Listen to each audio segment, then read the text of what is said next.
Welcome back to Kinda Funny's Rocky and Creed in Review. Of course, I'm Tim Geddes, and I'm joined by the Nitro Rifle himself, Andy Cortez. Hello, everybody. The producer/seducer, Nick Scarpino. I want to be the greatest one day at something. I just don't know what. I want to find out really desperately. And joining us as well, the one and only Sancho West. Gentlemen, one review at a time, one podcast within a podcast at a time. We got Creed 2, baby. Creed 2, baby. One more to go, right? This is the last movie that's officially out. The next week, we'll be back with Creed 3, giving our thoughts on that, on the Major Watch. Is that what you're calling it? Yeah, on the Major Watch. Overwatch. Yeah. We'll have to see how that all goes. But then eventually we will return. We will return because apparently there is a Drago spinoff happening. So they announced that in 2022. So we'll see if it actually ends up happening. But I take back the Overwatching because there's no Jonathan Majors anywhere present in the word Overwatch. Yeah, it's weird. oh god, You said it. I looked at you. Yeah. I was like, I'm with you, but I don't know what it is. But then I'm also used to that because I normally don't get. Yeah, I'm used to Nick. Nick will include a word in a pun, but then change that pun to something else to where the original word is now absent. So you kind of lose the thread of it. Yeah, we'll think of a Major Watch. What else was it? We were doing. At one point, someone said Potts today. I said Annie Potts, Little Orphan Annie. And people were like, "We're so far off the mark. We're just got. Where are we? Where even are Where are we? We are here on youtube.com/kindafunny. That's where you can watch every episode of In Review. You can also check out roosterteeth.com if video is the way that you like to consume. But guess what? If you want things straight in your ear holes, search your favorite podcast service for Kinda Funny In Review, and we'll be right there for you. If there's a franchise that you love or hate, chances are we have watched, recapped, and reviewed it. You should, every once in a while, the music throws me off. You know what I mean? That was one of those times I was just like, I'm not here. It's Friday, y'all. It's been a very long week, and I appreciate your patience with us this entire time. You can go to patreon.com/kindafunny to get the show ad-free and watch it live as we record it. You can also get a whole bunch of fun bonus content.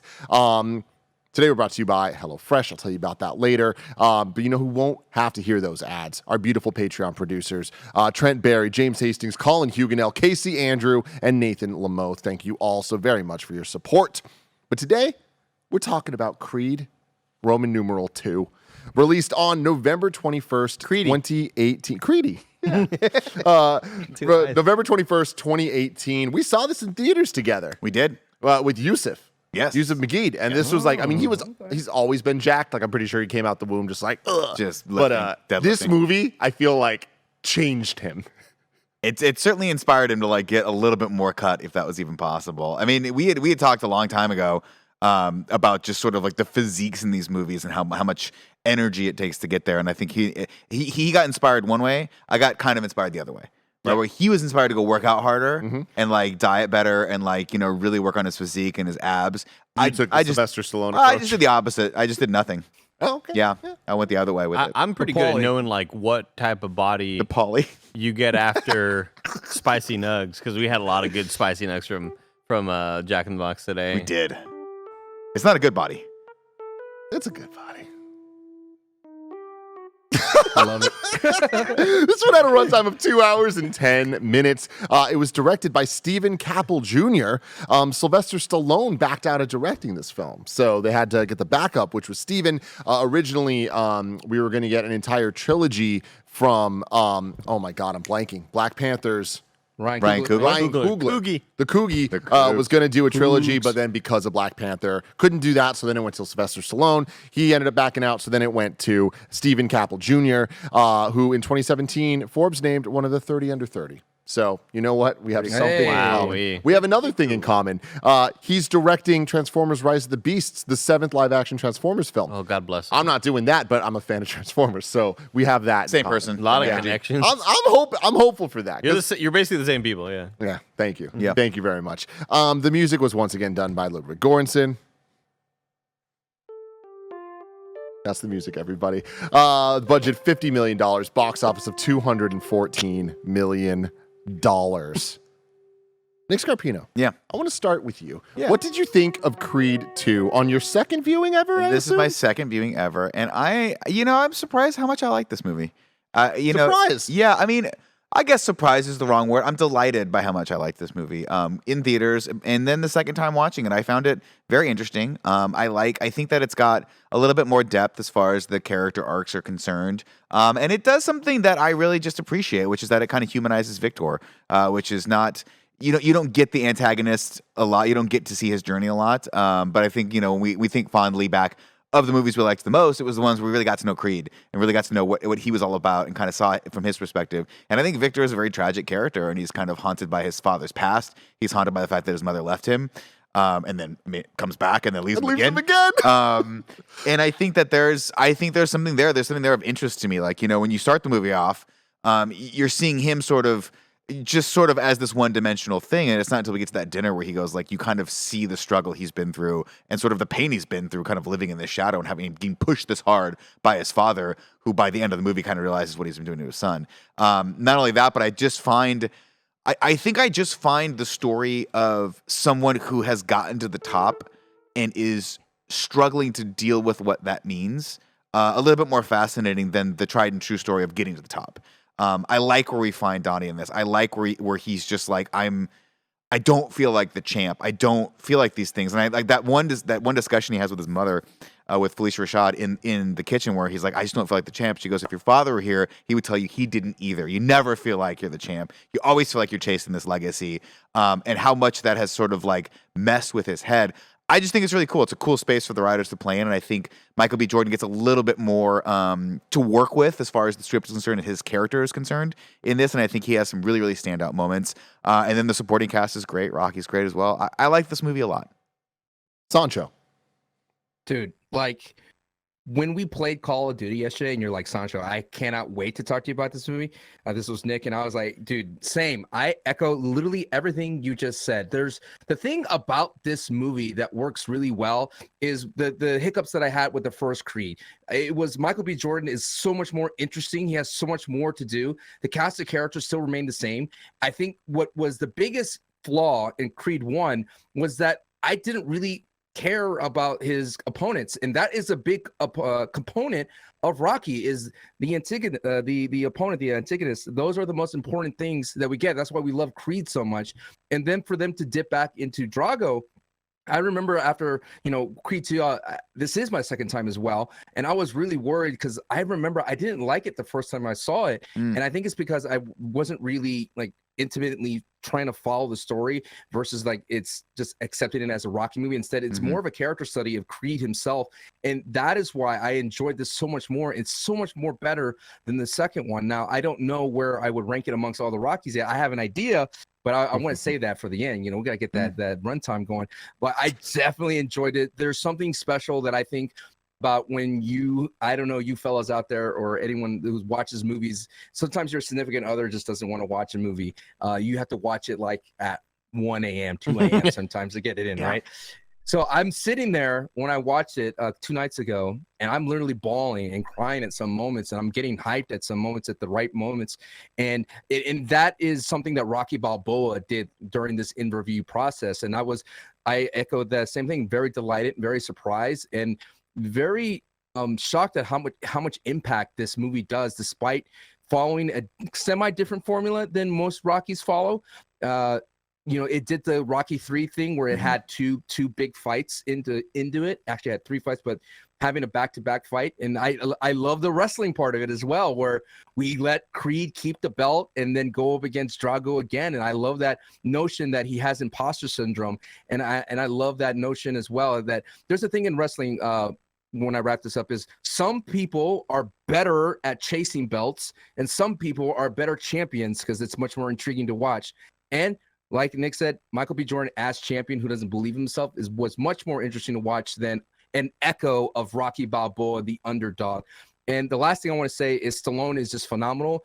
And it was a bittersweet moment of him sitting on the side of the ring, just like he's sitting in front of Adrian's gravestone. I love it. And I was just like, when did this happen? Did they added this in this movie? Yeah, I did not remember. the same thought. Dude, I was like, I don't remember that.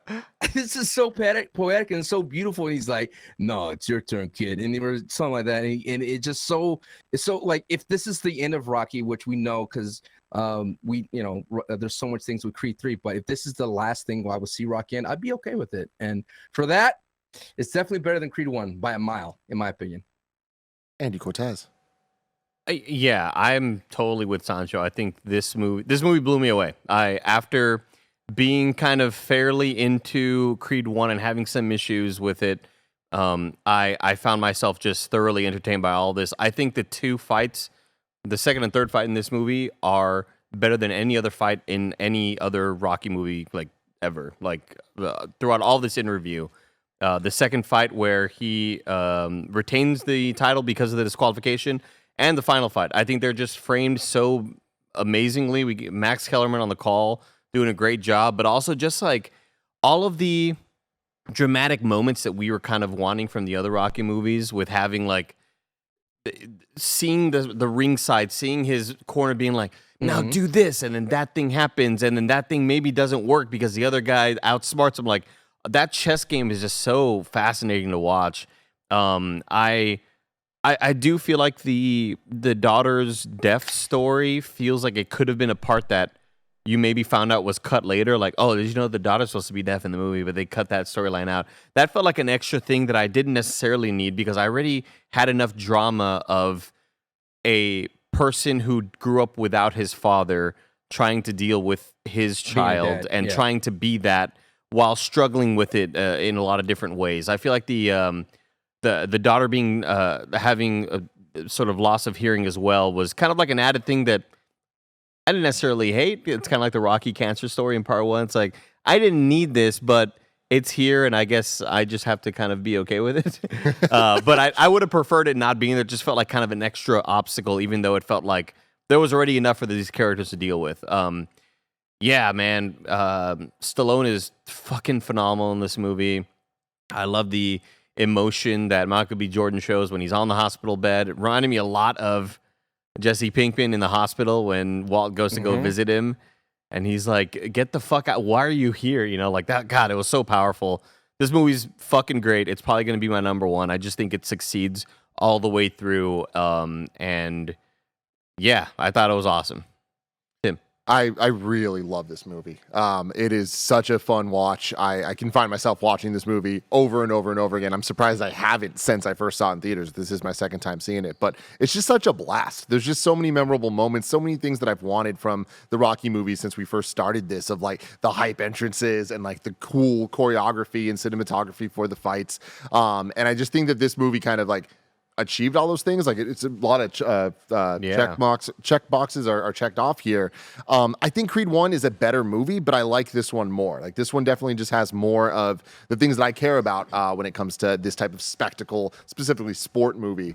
But I just think they made a lot of really, really great calls. I love bringing back Drago. And the other thing for me is I'm in a fairly unique position here, having seen Creed 1 and 2, not seen any of the Rockies. Now doing all this, having the backstory of all the Rockies, specifically 4, obviously, and even some elements of 6 with his son. I was so much more impressed with Creed 2 this time than the first time because of those connections. I think that Creed 1 works really, really, really well, like perfectly without having any history of Rocky. Like, it's okay. This one I think is very enhanced by knowing all the intricacies and stuff. And I'm with you that some of the storylines, specifically the kid storyline, is a little bit weaker compared to the other things, but I enjoy it because I like that it's a part of a saga. They know that is this the 9th movie in this, I guess? Or is Creed 3 the 9th? 8. I think this is 8 then, but like we know there's going to be more. There probably is going to be more after Creed 3 as well, even in the Creed universe. So I like setting up the family elements, and like there is other things that they can kind of pull into, just like we saw Rocky do for generations, decades of movies. But there is just nothing more hype than the final fight in this. When they come out and that laser shit's going around, we get, my God, it is just like every moment of it is pure visual goodness. I have 2 minor critiques of this movie. One is didn't love the montage area when he goes out of the desert. I thought they could have put a few things extra in there. Like, we get the hype of the other montage where it's like, I'm Apollo Creed, I'm coming here to train you, and we're going to do that now. It could have been a little bit better. But my big criticism of this movie is that it makes all the entrances from all the other movies look weak as shit.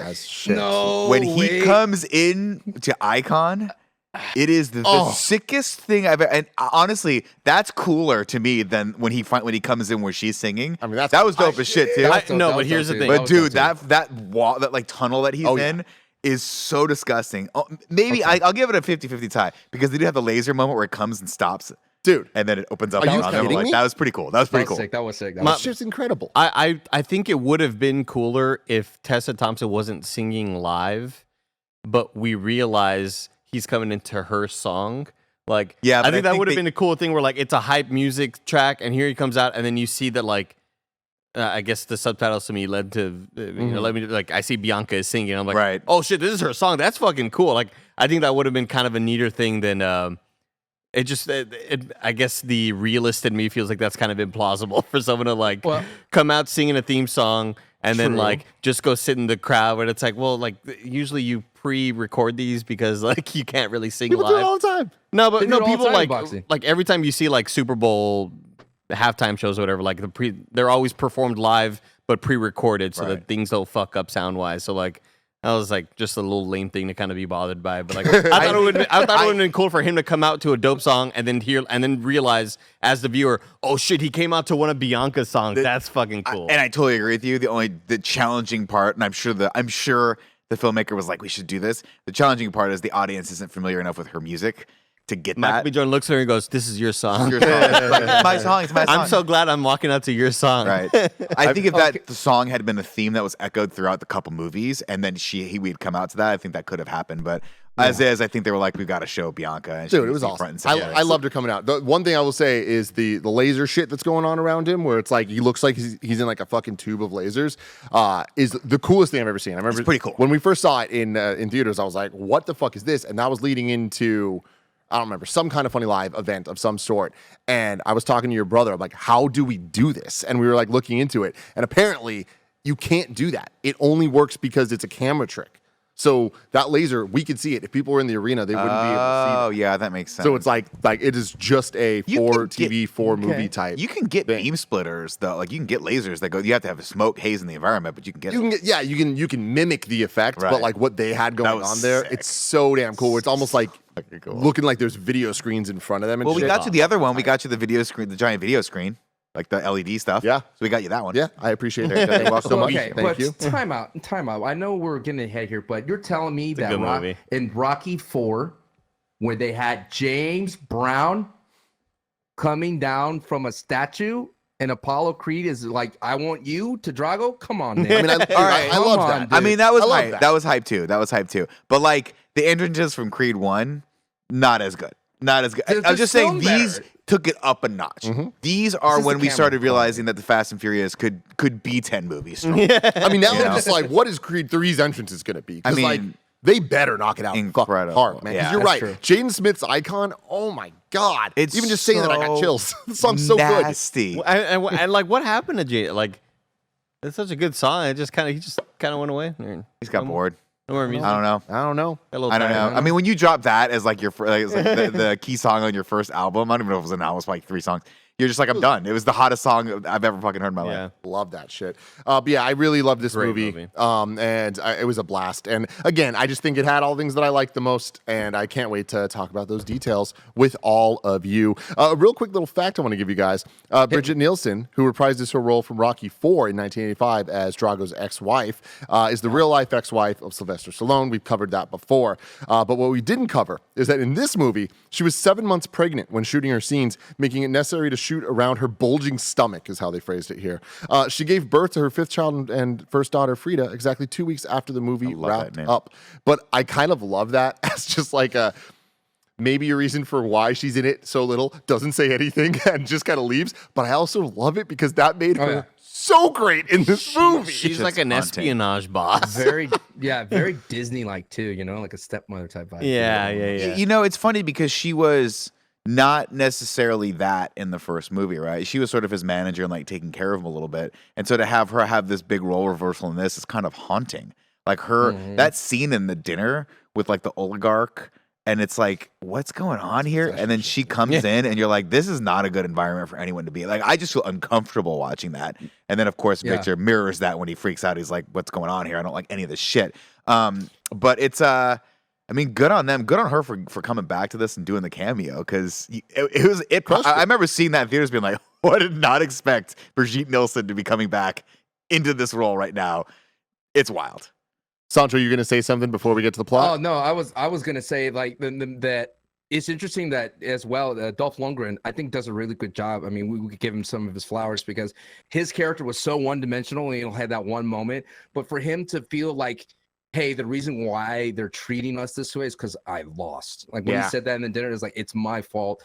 I'm the failure. And for him to be so conditioned in that way to consider that even though he's a great fighter in his world, even though, like, for example, when Creed lost, he's still considered one of the best in the world in America and in general. But when Dolph Lundgren lost, when Drago lost, he's a failure and he's literally living in the slums. And I just liked it, man. I at first, when I first saw it, I thought it was like, man, what a weird pull to use Drago. It's like double dipping. But for some reason, this time around, it worked really well. Well, it's especially interesting because you see where he is, right? He's not living in Russia anymore. He's in Ukraine. Yeah. He starts in Kiev, which is very interesting. Wild, right? He was like, they like kicked him out of the country. They were like, you can't live here anymore.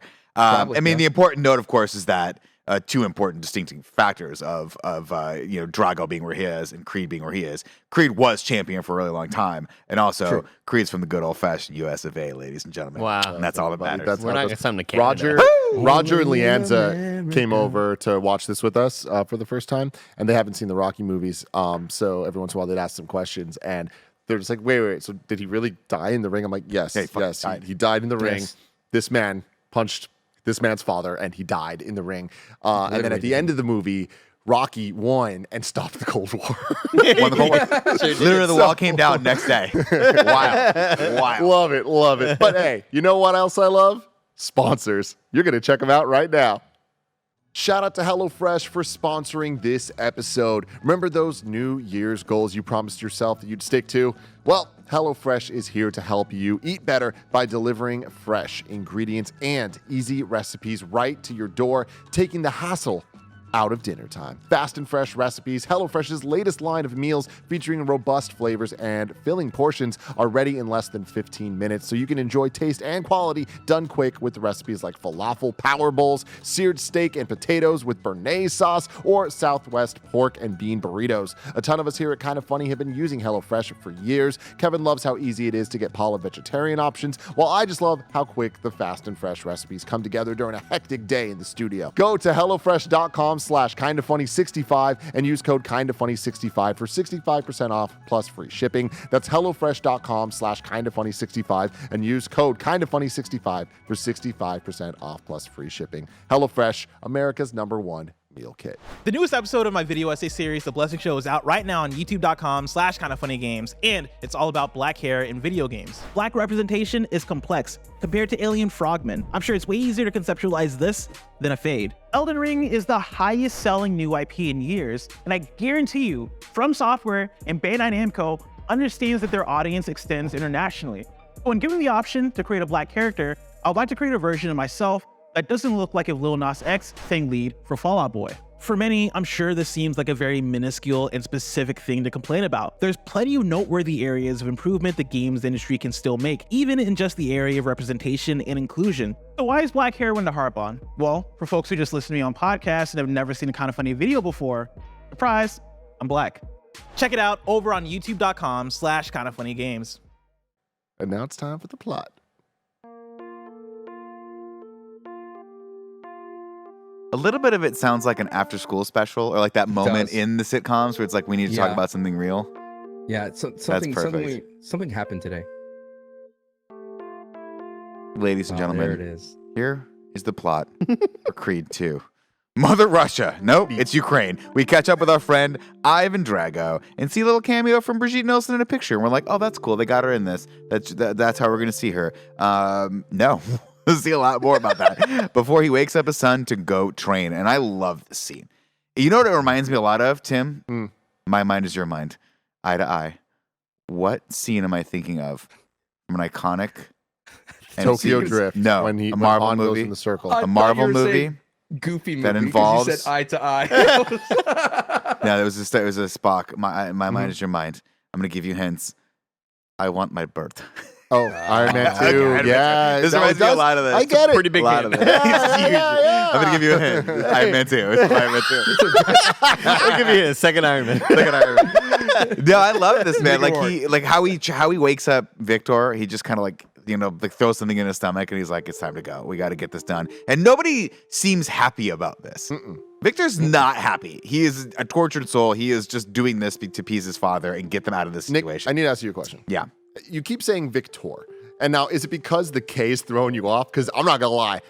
When I see Victor spelled with a K, I don't know how to pronounce it either. Victor. I think it's like Victor. Victor. I want my Yeah. bird and my name is I just say Victor because it's like, I don't know, Cool. it sounds more Russian. Yeah. Like the Tor adds. I'll be honest with you. I like- said Brigitte Nielsen. I'm like, I don't know if that's how you say no her name, idea. but I it think sounds it's right. Bridget Nielsen, yeah. Is it Bridget? Nielsen? I thought it was Nelson. Brigitte. Are we saying Nelson. Leslie Nielsen? That's what I'm We're hearing. just so far off here. but I was gonna say his real name is Big Nasty. That's his nickname, dude. That dude is big. Dude, this Victor's dude, huge. Dude. literally, my third notice here is Victor is massive. Do we know who he dude, is? he's a tank. I do not. Eye to Eye to eye. Eye to Oh, eye. here we go. MCU. Here, eye to eye. Yeah. MCU, okay? He was- Unibus. yeah. All right? Unibus. No way. Oh, he's the guy Not in, him. in Shang. Laserface? Nope. Laserface. No. Razorface. Razorface. Razorface. The worst Razorface. character. No way. Oh my God. What a nerf, dude. What a nerf from Shang-Chi. Because this Dude. dude was a tank, man. Just one of the worst characters in any Marvel movie, straight up. Uh, Like, Like a if- cool car. we head over I hated him. to this And he's Cold mad War now. era You pissed gym me off, Tim. where they're fighting and Victor just beats the shit out of his opponent while this guy Buddy, who is a promoter, watches and smiles. And I'll tell you what, Drago still has great hair. Does. Nick, I like that was a note that I wrote down of like great head of hair. This guy, He's we a should all be handsome so dude. lucky. He's a good looking man. Handsome. You know, I met him. Really? Yeah, I met him at a Comic-Con party. Jace Hall was there randomly. Jace Hall? Jace Oh, Hall is wow. a guy that We we. don't know like Jace He Hall. sounds, Nobody like does. he sounds like he played like cornerback for the Look at Rams. He was a personality back in the day, and he Yeah, was at this yeah. party. And for whatever reason, I had worked with him one time, so I said hi to him. And as I was talking to him, I turned around and I saw Dolph Lundgren, and apparently they're friends. And I was like, Dolph oh, Lundgren. and he introduced me. He goes, hey, this is Dolph Lundgren. I was like, oh, hello, Dolph I'm a huge Lundgren. fan. He goes, hello, nice to meet you. Would you mind if I talk to my good friend Jace Hall? And I was like, no, not at all. And that was the last That's interaction I had with him. awesome. And they sat What a down and they kind of proper looked way at me, to and I was say, like, leave us alone. I bid you a good do. And then Nick walked away sadly. Slow. It's like the anime where they don't want to animate the whole thing. It's just the body just this, as it goes down the road. in front of the sunset. Do you have a photo of him on your mirror? Because he disrespected you, and you're just gonna crunch it up. It's really Sancho. It's Steve Buscemi and oh god, Billy Madison, where he's crossing out Henry Winkler and fucking Dolph Lundgren. I'll tell you what, I would, but the man is massive. He scares the shit out of me. Yeah. He's a big guy. Creed 2 title. Boom. Boom. Just hits you.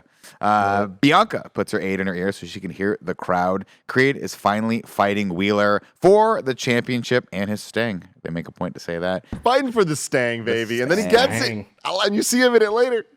She signs to him, did you take a shit yet? And he was like, yeah, I got it. I got it done, which I like Great. that joke comes back. That was the moment of this movie. And I know we're like 2 minutes into this movie. This is but gonna be but I a was good like, one. this is going to be good. This is gonna be Yeah. And then Rocky pulls him aside and says, there's only 3 steps into that ring, just 3. And tonight it's going to look as high as a mountain. So now you got to ask yourself, are you here to prove something to other people or to prove something to yourself? Any like sort of reminders of the first time we saw the Last of Us trailer with "Hey there, kiddo." Dude, he looked You like he really- was dead. You really I thought go- he was dead. Dude, when he walks in, I was like, oh, Rocky died, and this is him talking to Exactly. nobody. Like he's just talking to the ghost of Rocky. And I just That's thought, what I and then got. I saw him in the crowd, like, come on. I was like, oh no, he's alive. Okay, never mind. But it was just a very weird conversation. It was oddly toned and kind of shot, where you just see his reflection, and he walks up, and nobody in the room is really paying attention. So Right. I was like, oh shit, they killed Rocky. Wow. It's in Interesting. the trailer. Yeah. It's in the E3 trailer to swerve there, you, kiddo. Andy. That's You what it really is. want to go through in there? What's crazy is if you Yeah, watch, yo. if you actually watch this movie back, Rocky doesn't actually interact with anyone else. He's been dead the whole time. Can you fucking imagine? Yeah, awesome. If you notice, in the cemetery shot, there's no shadow under There's it. no shadow. Oh my That's, God. Can you imagine we got to the end of this movie and there was just a fucking montage of all the things, the scenes, and he's not in them? That would be So so funny. sick, dude. So funny. Creed, of course, puts Wheeler down for the count and yells, "Now give me my keys." Bianca, wins the championship. Again, the best yelling actor in Hollywood. Yep, Dude, I agree. the yelling's great, but Saw it. also you were earlier giving a shout out to the out of ring work of just the people in the crowd and how it like we've seen Adrian before kind of go like, Yeah, no, you this know, kicks Yeah. ass. this is awesome. Seeing Tessa Thompson being like, stay down, like Yeah. it's like, oh, that's great. Yeah. It's so good. She, of course, brings him back to reality because he's screaming, and she says, "Do you know what you just did? Do you know what just happened?" Yeah, Then Buddy's there like a She's goddamn so rape. good, man. She's really great. good, really good, really good. Buddy's there again. Buddy's everywhere. Buddy's everywhere. Buddy's coming around the And corner look, like Mr. T in Rocky 3. He's just fucking everywhere. But dude, that's my thing. Is like I know that this is stupid and actually would have made the movie worse. But I really wanted Buddy to be the son of the other Duke from Rocky Sons are 5. gonna be here. Oh, You know what I'm the talking Don about? The King-esque promoter character, guy? Yeah. Only in yeah. America, dude. Mhm. I think I was like, you could see they were angling for it, but like, we don't need to. Go They're like, that we literal. can't commit That's to a little that. too much. It's too Yeah. far. What's This next? is actually the son of the little girl Rocky walked home. What did she call him? A punk or something like that? Later that night, Donnie Creepo. shows. Yeah. Creepo, yeah. Screw you, Creepo. Later that night, Donnie shows Rocky the ring he's going to give to Bianca.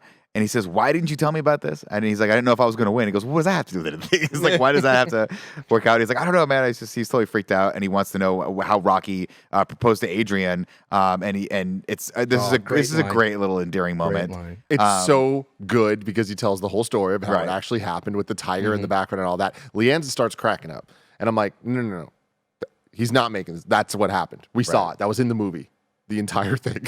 In Rocky 2, right? Yeah, Stallone's so Rocky good, 2. man. Fucking Stallone, good. man. Like And he's so good. unbelievably good in these movies, dude. Yeah, he tells the whole story. It's great. I love this part. And then Donnie's like, "What are you talking about?" He goes, "Listen, just turn your brain off and let your heart do the talking." And so, of course, he goes inside and he musters up the courage and he gives Bianca a very nice speech, which she does not hear a word of. But she turns around and sees him sitting there with the ring, and she freaks out and then shuts the door on him out of nervousness. I just noticed Mike L's comment in chat who said, his name is Razorfist, not Laser Tube. I loved this so much. I mean, like, obviously, such a great playful bit between them, but just the back and forth dialogue of her seeing it, realizing it all happening, and then just being like, "What did you say?" And he was like, Yeah. "Nothing Nothing that you don't already know." And she says, "Remind me." Remind me. Oh, Yeah, best great fucking writing. couple. You kidding me? So good. Great. So much better writing than the first one, man. Yeah. So much better. It really is true. She says yes, of course, and then they start to make out underneath the twinkling lights of Vegas. And then we cut over to a stark difference between them and Victor, who is single-handedly winning the war in Russia. Yeah, with Russia. He's just murdering They people. put on that blue filter to really evoke It's really cold, that this dude. is Really in cold parts of Russia. Buddy, of course, tells them it's time because now that Creed has the title, they have a good shot at goading him into a title fight and making some serious money. Bianca wants to move back to LA, but Donnie is worried about Rocky. She thinks her music will be better there. Rocky heads over to the cemetery to talk to Adrian about their son and where Rocky fits in his life in the larger world. And I like this. It's real, right? Rocky's like, the kid's not going to need me for much longer. And our son, I kind of messed up that relationship. I don't really know my grandson. I haven't met him yet. Jeez. And it's like, cool, let's set that scene up and making it cry in the last 3 seconds of this movie. Of course. Jesus Yep. Christ. But it's good. I mean, he's worried. You get that Rocky's like, at some point, I'm running Creed's out of time. Yeah, I'm running out of time, and I don't. What's my role now for the rest of my Yeah. life? What little I have left. Well, Don just won the belt. I mean, what else is there to do? He doesn't need to train him anymore. I mean, sure, he could train him a little bit more, but he's seen the light in the tunnel. And I think that the big thing as well is what makes Stallone so good in these moments is there's a lot of internal monologue when he's talking, and there's a lot of fear when he's talking. And I just love that it just Adrian does not have to be there, but the music that they play, Adrian's love theme, is just it's iconic, and it works. It gets me every time. I get upset. It's like it just gets I me, know. and I start tearing up when I hear it. Me too. Of course, Rocky later that night at Adrian's restaurant gets a visit from Drago, who's looking at the pictures, and he says, "Nice pictures. No pictures of me though, huh?" Oh. He's like, This is No so pictures of me. good. This is so good, man. Goddamn. Victor, of course, has issued a challenge to Creed again. This man is not in Creed's weight class, just absolutely, just totally different weight classes. They say, of course, this is Creed versus Drago. This is the fight he should take unless he's afraid that history will repeat himself. And he goes, he says something about strays that were there, and then Rocky goes, well, around here, we put strays away. Oh, damn. And it's like, fuck, dude, all right. Rocky still got it, baby. I still got it, bro. Rocky tells Donnie, of course, Donnie wants to take the fight, and he says, let it go. He said, quote, that stuff happened a million years ago. That has nothing to do with you, but we all know he can't wait. He's got to take the fight. Bianca gives a stirring performance at her show while Buddy approaches Donnie with the hard sell. He says, quote, in the history of boxing, there have been 77 champions. How many of them do you think anyone in the crowd knows? I love it, dude. You need the narrative, man. The rumble in the jungle. He's right. He's like, and that's a great call. I mean, the guy is obviously out for money and doesn't give a shit about ramifications, but he can make hype. And he's like, you know, the rumble and jumble? Somebody had to make that happen. That just didn't come out of nowhere. That was it. Rumble and bumble. It's been a long day, Ed. It's great. It's true though, right? Somebody has to make that happen, and Buddy's got to be the guy, and of course, he's going to make some money in the process. And he says that's why. I'm sorry to interrupt, but that's why this YouTuber boxing stuff is so much stronger than anything that real boxing is doing right now. I mean, it's getting attention to the sport. It's because these personalities are bigger than life. Yes, the boxing is very poor, but you know that's what's so interesting. I remember talking to Showtime. This boxer name is Showtime, Sean Porter, and he was talking about how I mentioned this before in an interview, but he was just talking about how Jake Paul and the Logan brothers, Logan Paul and Jake Paul, are bringing so much attention to the sport because they understand that it's not just about winning or fighting. It's about showmanship, and it's about having that bravado. It's about getting eyes on your selling tickets, and that's what that guy's all about, selling tickets, and that's why it's so important to have Creed versus Drago. And it's just so bizarre that Drago, literally no fights, all amateur, to be able to get a title shot. That's kind of unfair, dude. It's like, you know, you gotta pay due to the people that actually were there, the number one contender. It's true, and I wonder. It's interesting because I wonder. Well, I guess I think he's got he just the beat up championship. anybody who told him he couldn't. I'm surprised there's not like a Russian connection. I thought like someone was gonna trash Adrian's restaurant. It's like, is that what's gonna happen here? Oh my God. Like it gave me that vibe from Drago. Well, what's interesting about the setup though is that you don't need it, right? Is like you understand why Donnie wants to take this fight. Oh yeah. And it's not it's not for ego, it's not for hubris, it's because this guy killed his dad. And that makes a lot of sense, right? And like, well, when you put it that way, I mean, you know, this is the person directly responsible for his father's death, or the son of the person directly responsible for this. But more so than that, you also understand that he's like, he knows he needs to be tested as a champion in order to actually consider himself a champion. It's very true, right? And you get those great little add-ins of, look, Wheeler was 3 years past his prime. Wheeler's past his prime, and all that shit. I think Michael B. Jordan has like kind of great acting without saying anything, where he's kind of listening to these sportcasts and not necessarily like showing a face of disagreement. He's just kind of like, you're not wrong, you know? And, you know, we saw this in Rocky 3, right? I mean, this movie is very much a spiritual successor, like, or reboot of Rocky 3. We saw it, right? Where Mick was like, did you give me a bunch of those fights that were like easy fights? And Mick was like, oh, I kind of did. Because you've taken right? Because Rocky took a lot of damage, and he was like, "Listen, I wanted to set you up for life." And I what do they call it? What's the term for it?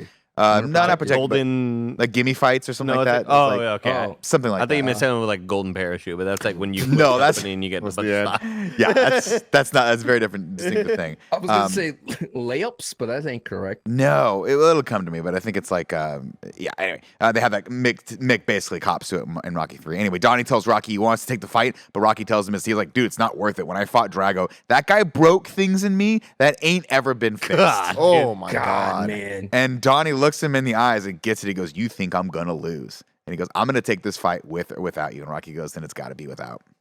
And then he said, at least you don't have to worry about throwing the towel in this time. Oh, fuck me. Good scene. Great scene. Brutal. And I think a lot of those lines of dialogue hit great, but I still don't love how. Here we go. What's it gonna be? I still don't love MBJ. No. I mean, no. The acting's better and improved in this movie, I'd say. I don't think that I just don't like the way that character responds to, as if like just a very extreme reaction to Rocky. Like to Rocky, like you got to understand, like this man, Rocky knew your dad more than you ever did. Right. Like, They were best friends. He held your like me and dying dad in his arms. He doesn't want to go through that. He's lost enough already. I don't love Michael B. Jordan's reactions, and even though Tessa Thompson's there to kind of be like, he loves you. Why are you like? You got to chill the fuck out. Rocky loves you. You know. I think it's a very, very extreme reaction. Tim, I'm gonna eye to eye, but also mouth to ear. Okay. I'm gonna whisper right now, so it's gonna get time for the podcast listeners. Yeah. You know, Okay. Yeah. A little spoiler for 100%, something else, but 100%. you all don't know. Chat, you don't know anything. We'll know one day. Donnie tells Bianca he's taking the fight and Rocky isn't going to train him. And off they go to the dopest penthouse I've ever seen in Los Angeles, California.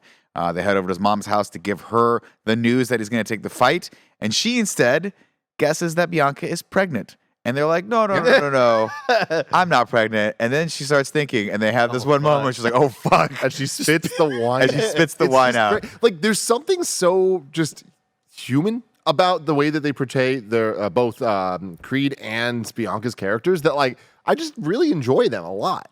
Yeah. She says, But of course, a lot of that is Tessa Thompson just being phenomenal. Just Like, in phenomenal. every line. Yeah. she says, I don't know if we're ready. And he goes, let's be ready then. Oh, great line too. And then down in the kitchen, he tells his mom the truth. And man, this scene fucking rocks. This is a great scene. He says, you want to fight this man? It's your business. You don't need my blessing. You clearly don't have Rockies.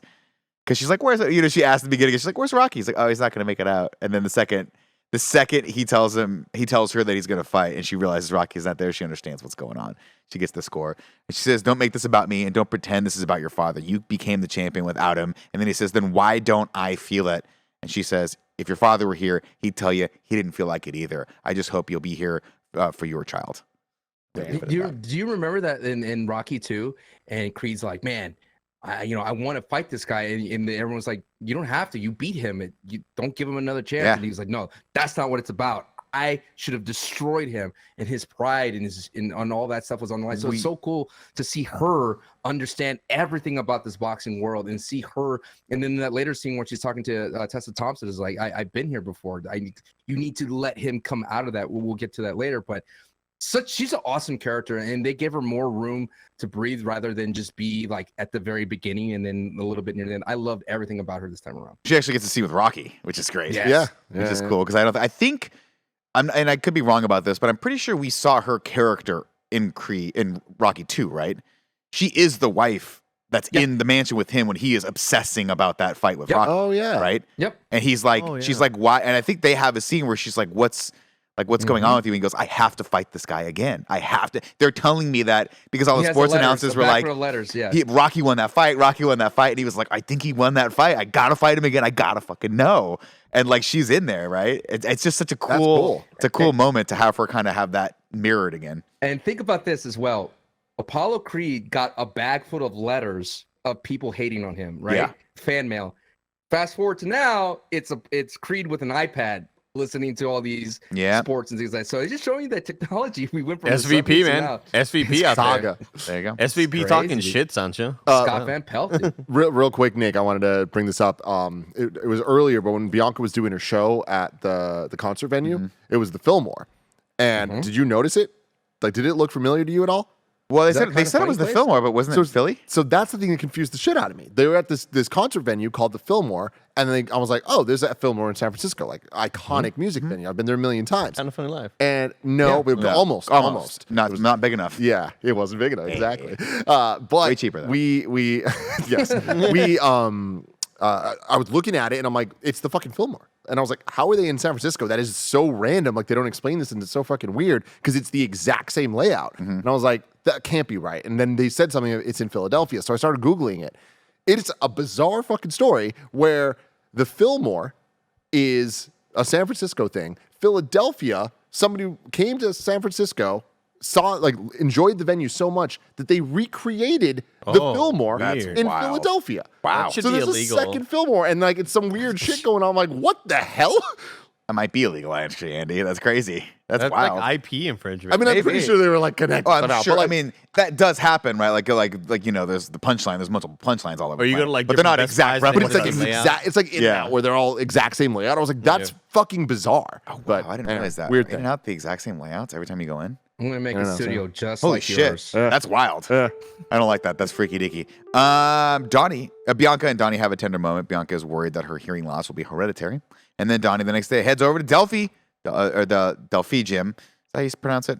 I think it's pronounced Delphi, but it's obviously Delphi, like a thank you. Philadelphia thing. Well, no, I think it's a LA, right?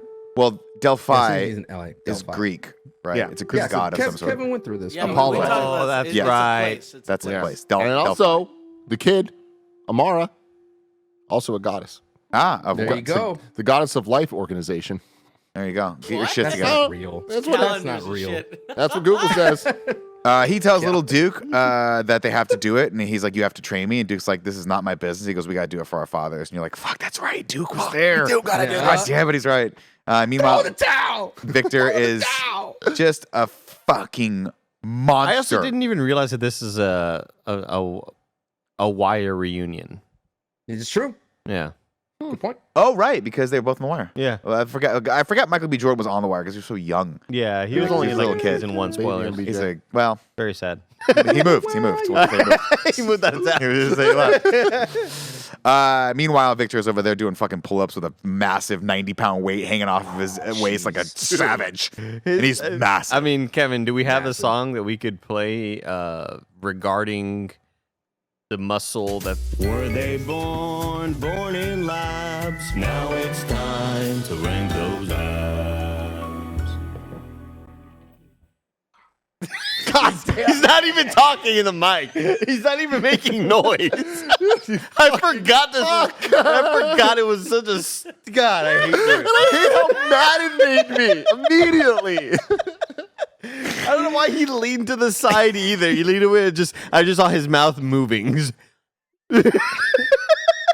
Not even noise gate. What's up, everybody? Welcome back to Rank Those Abs. I'm your host, Nick Scarpino. I got to be honest with you guys. Listen, Michael B. Jordan looks excellent in this movie, but Taserface, Razor fist. this guy is number one. This guy is fucking cut through Yeah, his he's gourd, good. and he He's is good. massive. His physique is perfect.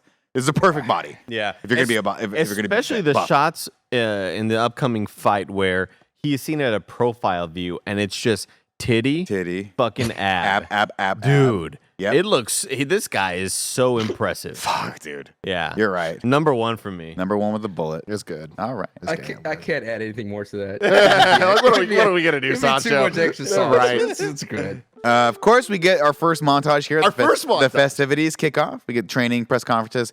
Michael B. Jordan swimming. He's throwing punches, stuff like that. So cool. And then Victor is doing this insane workout with the ropes where he's burping, like boom, boom, boom, boom, burping, and then throwing. I don't know what the fuck he's It was doing, but awesome. it's not possible. I love this is all CG. And this movie, CG. this movie being like, you know what, fuck it, we're gonna do 2 montages and they're both gonna be sick as shit. In Just my like Rocky opinion, IV? I loved it. Exactly. They know what they're doing.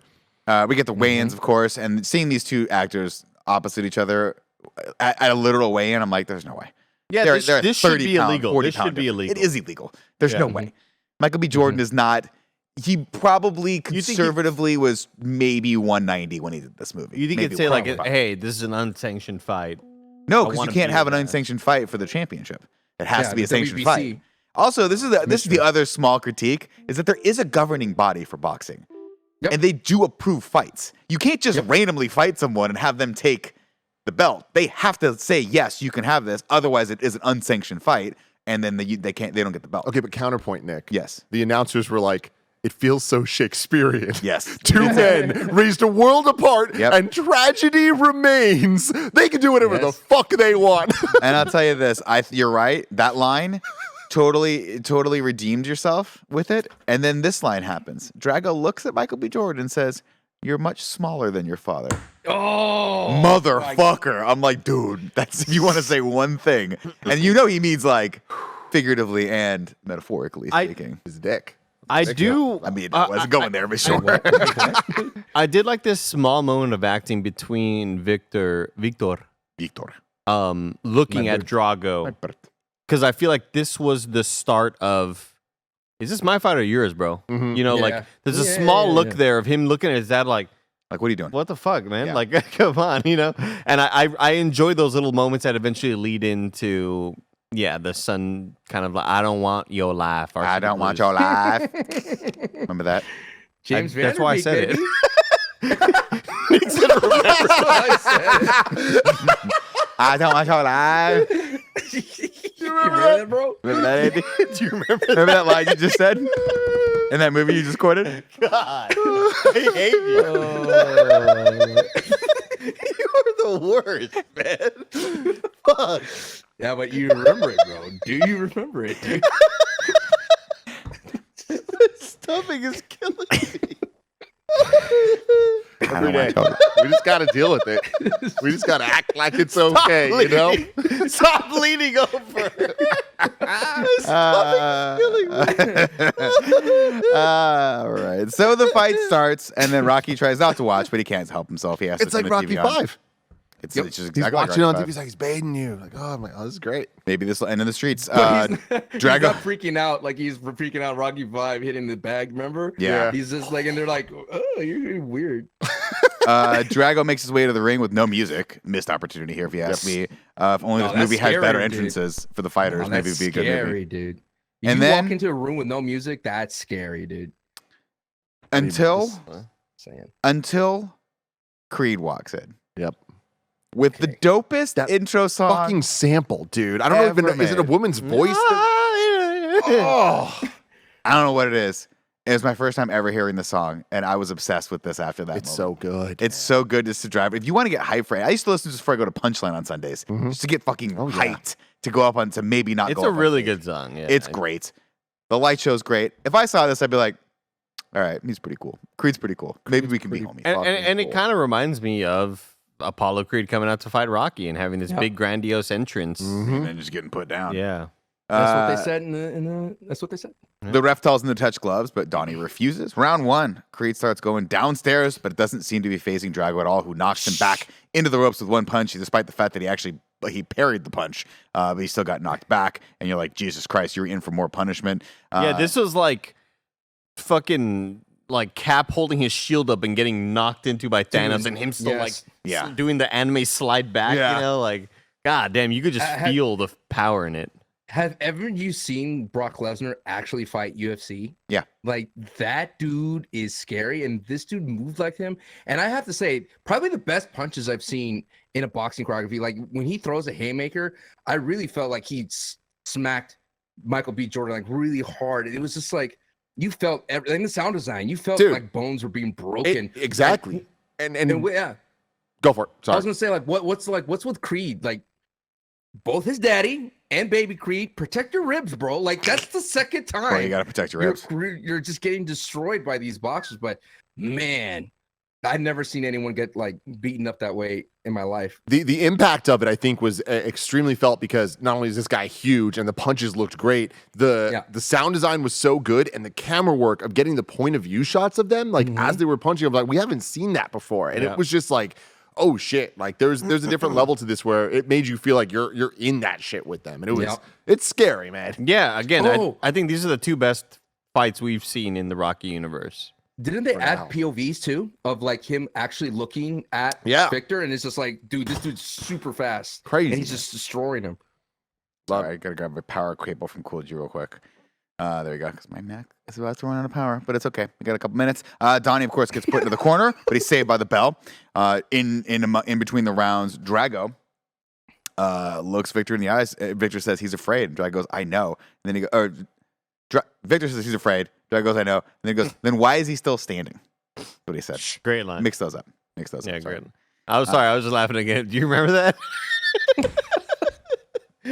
I don't want your life. Do you remember that? The thing I just said. By the way, Michael B. Jordan does look scared. Like his nuanced performance in this fight, he does look like scared compared to when he fights him at the end. It's a completely different look. He has that eye of the beaver. I just do. the beaver. I think there are too many like the pain face he makes looks like I'm on the verge of tears, which he probably is because his ribs are broken. But it does feel a little bit like weaker and like you'd be getting memed to hell if like you're in like. Can you imagine the memes of him in like like LeBron? Like, he just looks like he's just like in ultimate pain, you know. yeah, of course. Well, I think a lot of it is a mouthpiece as well, you know. His ribs get true. shattered. Duke wants to call the fight, and he's like, you can't call this fight. Meanwhile, Drago is like, if you win this, your mom will come back. And I'm like, oh, that's cute, but probably not literally. You gonna plug it happen. in? Not literally gonna happen. Well, I was just gonna wait till there was a lull in the conversation. okay. Maybe when someone said something, and I mirrored that, and just a slightly better Do you version of what remember was going on. Just a slightly better of it, because you were like, you didn't want to go full Yoko with it, but I did. Anyway, let's see. Round 3, Creed takes more punishment. Rocky screams for them to stop the fight. A devastating shot to the ribs puts Creed on his knees, and Drago cannot help himself. He delivers a insanely devastating uppercut, but it's illegal because Donnie has been knocked down and declared that way by the ref.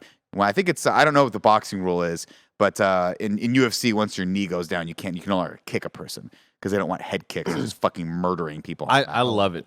Yeah, exactly. I love this as, like, of course, Good swerve. I'm 30, 40 minutes into the movie. We're already seeing this fight, and I go, all right, they're going to do the Rocky thing where he loses the belt. He has to win it back at the end. And this is like the perfect kind of curveball to change things up. And not only just for the sake of making this boxing match different and not having it be so copy-paste of the losing the belt, having to win it back later, but it adds so much more to the motivations of the characters. Like, I love that interview later. Hey, when you lost that match, lost. I didn't lose. Yeah. Sorry, disqualified. Like, he knows he was whooping his ass, and Creed knows he was getting his ass whooped. It's also perfect, right? Because you can see the Reddit threads. You can see the internet forum threads of like, he didn't lose, he got disqualified. John Jones famously one time, I think it was like one of his very first matches in UFC, was throwing elbows on an opponent, and he was throwing the 12-6 elbows, whatever they call them, basically like this, which are for whatever reason illegal in the UFC. He got called on it once, and then he did it again, and they disqualified him, but he was winning the fight, and that's like his one and only loss, but it's not a loss, it's a DQ, and so everyone always constantly brings shit like that up. You could see that this would be like, no one would ever let this go. You have to fight again. Yeah. It's cool. It's like Sancho, it's like the Jim Joyce perfect game that wasn't a perfect game with Galarraga. Remember that? Let me just paint you all to tell everybody. The final out of a game, a perfect game, you haven't gotten a hit the whole time, you haven't walked anybody the whole game. The final out, bottom of the ninth. You throw a ball, ground ball, it's going to be a perfect game. Pitcher runs and they called the dude safe. And the guy's like, he wasn't, nobody, oh no, everybody here knows that he wasn't safe. Like, it's an out. This should be the perfect game. And like, they didn't give it to him. But Sancho, if I'm the guy, give it to him. Give him the perfect game.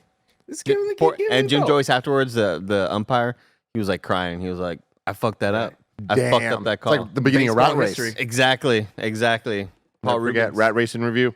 I saw Rat Race in theaters. Did you? I did. Wait, is that the Mr. Bean movie with Whoopi? Absolutely. Yeah. It ends with Smash Mouth performing All-Star on the stage. That's why we did it at prom. Kind of funny prom. Am I crazy in thinking they also had a moment where they made people hang off of some sort of curtain rail until someone had to drop and the last person standing won money? Was that Rat Race? I think so. Yeah. That sounds familiar. That sounds weird. I haven't seen it in too long. They need to bring back a good Cannonball movie. I love the Cannonball Run. We should do those in review. There's only one good one. Oh, I love us. Tim, I slacked you something. Could you please read it for the audience now, please? Thank you. Yes, I can, Nick. Here we go. Yes, I can. Nick Scarpino slacked me and said... This reminds me of the WWE commissioners when like, we have a note from the commissioner. Oh, man, I don't want to read this. Part of it's okay, but the last line really bothers me. He said, I said a sport thing, and Andy, of course, has to say a better sport thing. You see what I'm dealing with? And then he says, I don't want your life. But life is spelled L-Y-F-E. Remember that? Remember that, Andy? You see that movie? Friday Night Lights.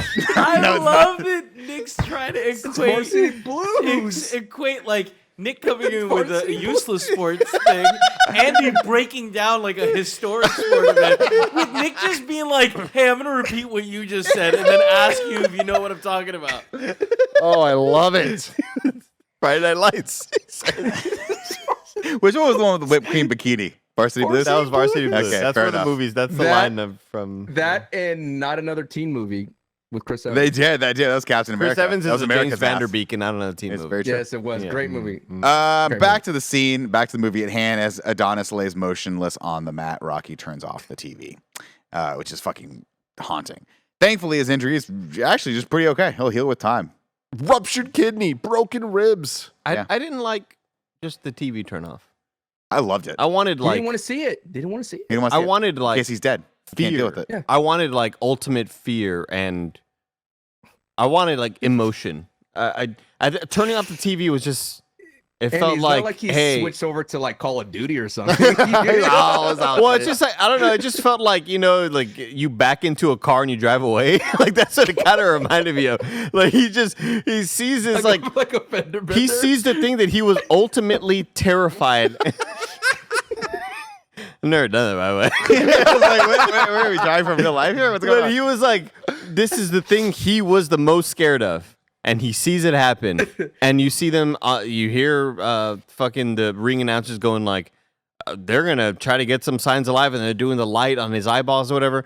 And he just turns away and is like, whoopsie, like later. Like, it just felt, Does he immediately go to the hospital? Well, yeah, eventually. But I had the Yeah. feeling that he was like, I can't watch this because if he's dead, I can't deal with it. That's that's what I got. Yeah, I liked it. I just thought it was like I thought he would just leave the country right there. out goes to Ukraine. Thankfully, Donnie will heal in time, but will his soul, will his spirit, will his ego heal? That's going to be the problem. Duke gives Donnie the news that Victor is disqualified, which means he's still the champ, and that's not really cause for Bottom celebration. line, still the champ. Still the champ. Rocky tries to make Donnie feel better by going and visiting in the hotel room and saying, hey, man, you gave it your all. You got a lot of heart. And he just breaks down in tears. He's like, what the fucking heart are you talking about? He's like, I lost. This guy beat me. Rocky's like, fine. He leaves, and Bianca tries to console him, and he says, look at me. How's that baby going to look at me?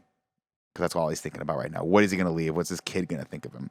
Donnie heads home from the hospital and tries to sleep, but instead ends up pissing blood. Oh, man. Yeah. Jeez. I mean, we've all been there, if you guys know what I'm talking about. You ever back into a car before? How many people have you killed in your life, Andy? What's going on? I liked that sort of the physical acting of him being in bed, and like you could tell, like just even trying to sit up was the most laborious thing possible. Tough. Good word. Bianca turns to Mary Ann for help because Donnie has been disconnected, like nothing matters. And Mary Ann tells her, "Listen, Adonis is a grown man. He's gonna have to heal from the inside out, basically." She goes, he doesn't care about me, which is new. Yeah, And it's like, oh, fuck, that shit hit me. yeah. Donnie, of course, goes for a swim and then screams underwater. Very powerful scene. All this stuff's shot beautifully because as she's talking, you're seeing this sort of him floating through life, completely disconnected. And I think Michael B. Jordan does a great job. And the cinematography here is great as The well. Rocky theme, And sound. piano version playing. Yeah. And he doesn't even want to like look at a bag. Doesn't even want to go in. Doesn't want to do all that. Yep, that's the one. You Remember that, Nick? I do remember that. This is when he goes like this, and he's like, "Hey, yours red." Remember that, Andy? I do remember that. I remember I used to hold you in my hand. Hey, this kid used to beat somebody. Hey, this is what is it? Tango and Cash. What are the turtles called? Tango and Cash, Cuff and Link. Cuff and Link. That's what it is. See, Tango and Cash, another great movie. Great dude. fucking slow movie. Time jump. Bianca is real pregnant now. This apartment they live in is fucking incredible. Donnie Dude, what an It's apartment. so cool, man. Donnie takes a moment to kiss Bianca's baby bump, and that's kind of what starts him on his road to recovery. He starts watching tape of Victor, and then people start talking, man. Victor says, Creed must fight me, and if he doesn't fight you, then he's no champion. Over in Russia, the oligarchs are all praising Drago because he's the shit now and shower him with gifts. Now all you need to do is bring that belt back home this time. And then his mom does come back. She literally actually comes back. And I'm shocked when I first watched this movie. Victor hates it, of course. He hates it all. He says, they ran out on you. She left you, abandoned you, shamed you. And he goes, I lost, but you won't. And I love this moment because it's the first real time that Victor is humanized in this entire thing. And it's the first time we've seen the antagonist of a movie in a Rocky series humanized before. A little bit in Rocky Balboa, where we had the champ there trying to figure out what his legacy was going to be, but really didn't get a lot of it. Mason was like, eh. And you get Great that name, maybe Victor's like, I don't really want to be doing any of this shit. Like, I'm good at it, but I'm just doing this for my pops. Creed heads to Delphi and gets the bad news. He has to fight someone soon, or he has to vacate the belt. But Donnie is gun shy, man. He can't even step into the gym. I love that shot where he's like, why don't you come in, work a little bit, and then as we're inside looking from his perspective, the car just pulls what out and happens bounces. with Andy. Andy, come in and do a review. Yeah. Backs over someone. Andy, stop killing people. Stop it. Meanwhile, Rocky is still trying to get that goddamn light outside of his house fixed, and he gets a letter. He gets a little letter from Mary Ann. When he opens it up, it says he still needs you. When he flips it over, it's a sonogram. And it's like, God damn it, Mom. How Just do no. you? I was thinking about this. How do you get the rights to a sonogram? You know, like when you're It's emailed to you now, Andy. They give it to you on a disc. No, but like, whose baby? What baby do you think that actually is? Oh. Anyone's. I mean, you can't really like distinguish and bait. But that's what I was saying. Like, like I'm sure there's like royalty free. there's like child actors. Like, you think this is like a image I on think it's more Adobe like stock photos? Yeah, or? stock photos. You think it was? You think this was Haley Joel Shutterstock? Osment? Like, You think it, I mean, As a baby? No, it's like a child actor or whatever. Like, I mean, to be honest, they could have hired Yeah, I artists mean, to just render it. It's only you like think a it's black and white, CG? probably CG baby. Yeah, it's Still it's Haley a very Joel Osment. valid question. Very true. Had a baby. It's a boy. Because you think like the parents are like at home, they're like, hey, that's our fucking sonogram. Like, did they just rip that from Facebook? Like, from Pinterest? Possible. Pinterest. Motherfuckers posting their sonograms on Pinterest. You never know. You've never been on Pinterest. I'm only ever on Pinterest when I'm Googling images to make graphics. Yeah. And I could never sonograms. download the images, dude. worst. It's the worst. I don't know Thank how God. you get them. They ask you to make an account. It's like, fuck off, dude. I don't know what Pinterest is for. I've been to Pinterest so many times, and I just don't get it. I don't get it. It scares me. I back away, just like Andy backs away over all of those human beings. Donnie heads to his mom's house to talk to her, but finds Rocky there instead. Rocky tells him he doesn't even know his own grandson. He's like, I don't want you to make the same mistakes as me. And then Donnie says, he says, what were you really fighting for? And Donnie says, I was afraid of this, the expectations, being the champ. He points to his dad's trophy case. I was scared I couldn't do what he did. And he goes, I don't even know how I lost. And he goes, your mind wasn't right. And your natural style won't work against this big guy. And he goes, oh, and yours would work better? And Rocky goes, I fucking I won, didn't I? Yeah, great moment. Great moment. They have another moment where they talk about the name. And Rocky, of course, is very old school. He's like, why don't you name it something like Kate or Becky or something like that? It's like, all right, fucking old man, sit down. I finally Yeah, get Cece. what you mean when you talk about boomers, okay? Yeah. I've never thought of myself as a boomer. Still don't think of myself as a boomer. Because Nick was like, that's a good name, Kate. Hey, no, it sounds good. Is that Kate Creed? That's weird. Then, of course, they get a call. It's time. Bianca's having the baby. Rocky tells him it's going to be the best day of his life right here. This is what it's all about. Then Rocky tries to muster up the courage to call Robert, but he can't. Later, I think I missed a spot here where he has a great scene with Fraser Shad as well, where they talk. Baby Rocky.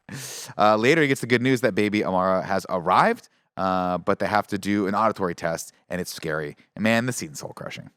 All this stuff is just like really sad. I know it doesn't necessarily need to be in the movie, but I just like that there are these moments of this movie that could have just been a dumb action movie. It could have been a dumb boxing movie, but we take a minute to actually watch this incredibly humanizing, incredibly like, scary, real moment between these two people as they realize that potentially their daughter is going to have hearing impairment or hearing loss for the rest of their life. It's scary. It's crazy. It's a great You're in conversation there between with it. Rocky Very. and Creed. You know? I love that conversation of, Oh, I love it. he's like, look, I have faith that it won't, that she'll be okay. And he's like, okay, but what if she's not? You have to be, you're still gonna love her? He's like, of course I'm gonna love her. Like, I just love him kind of mentally preparing him. You have to always kind of be ready for it. And his Really point nice. is, and I wrote this down because I think it's the best line of the movie. He goes, "You're still gonna love her, if she's deaf." And he goes, "How are you even gonna ask me that? Of course I'm gonna love her." And he says, "Good, because she ain't in there feeling sorry for herself, and you shouldn't either." Yep. It's a fucking great moment. But Like, see, I'm coaching you all the time. Bro. It's so good, but I love that like pretty much immediately after we get the scene of him like going back and punching the punching bag and like training kind of, or like trying to at least get back to it with her. And she's deaf and he's yelling punching, Right. but like she doesn't hear it. I love that. Like the juxtaposition of those two scenes next to each other. That's so good. Yeah, great moment. We'll skip ahead then. Later that night, Donnie tells Bianca that he has to fight the guy again. She says, "Why? What do you have to prove?" And he's like, "It's not about that. I won't be any good to anyone if I don't handle this right. But I need you, both of you. I'll beat him." She says, "You better. Come on, win, Rocky. Let's go." No, the win Rocky moment for me is when he's talking to fucking, when Creed is talking to Rock and Little Duke. Which is what they call him in the subtitles. Yeah. Like, Tim made a face, and I was like, I think that's what they call him in the Yeah, that's subtitles. what they call him. Little Duke. That moment of like, well, we're going to Russia then. Like, Yep. and Fucking Little love Duke's it. like, fucking A, all right, man. Like, God, dude, that moment's so fucking hype, He man. says, I mean, this is the part. They're like, "We got to fight in Russia." And he goes, "Well, the judges are going to have a decided advantage there. It's all corrupt." And he's like, "Then we can't let it get to the judge's decision, right?" And the Duke's like, "I guess we're going to Russia." Fuck, man. Fucking great, right? So hype. Of course, Donnie wants to train tomorrow at Delphi, 5 a.m., but Rocky has other plans. He's like, you want to make a big change? You got to make a big change. We got to drive out to the middle of the desert where all of these old washed up fighters are just fucking training like junkyard dogs, just fucking animals in the desert, and it's fucking awesome. This was like John So Wick hot or looking. something. I loved this. So shit. I don't intimidating. understand how you guys could not like it. The only thing that I get that I'm like, is it makes no sense. Like, who the fuck are these people? Yeah. What the fuck is These happening? nomads. But also, I don't want a backstory for them. I don't care. This was so damn cool. I love the way they did it. I love the music trading off between like the normal version and then like the Russian version Yeah. of the theme. It was so fucking cool. But also very much mirroring Rocky 4, right? Where Drago's training in like Victor's training in like a nice facility in Russia that's been set up by the state, and we saw that in Rocky 4 when he's like running around that badass ballroom with a spotlight on him and like all the technology's there. Meanwhile, Rocky's training in the fucking Siberian like forest, right, with the snow everywhere and all that stuff. Being surveilled by By KGB operatives. And then, of course, here he's training in the desert. And he goes, look, man, I like this line too. I wrote this down. Michael B. Jordan says, it looks like hell. And Rocky says, well, if you're going back to hell, you might as well get used to it, right? And off we go. And the music here is just inspired. It's just so good. We get the moment where he puts the tire down. He's like, you're going to have to stand in this pocket and fight this guy, which to me seems like the wrong strategy to fight someone who's much bigger than you. But I guess that's what they want to do. I don't know. I guess we could do Monty for Monty, right? We're getting close to it. Yeah, Might it's as well. full Monty, baby. Let's go. This, Nacho? I was waiting for Andy for to hit the Monty team. I don't think I have a Monty there. I don't remember. Hey, yo, you don't remember. All right, let's talk about full I don't want Monty. your life. Remember that? It is the podcast within the podcast. We talk about the montages. The reason why Nick and I talked about it, that this doesn't work well, it's because it doesn't really, it feels very flat, like a desert, where it doesn't have any kind of elevation in terms of this montage.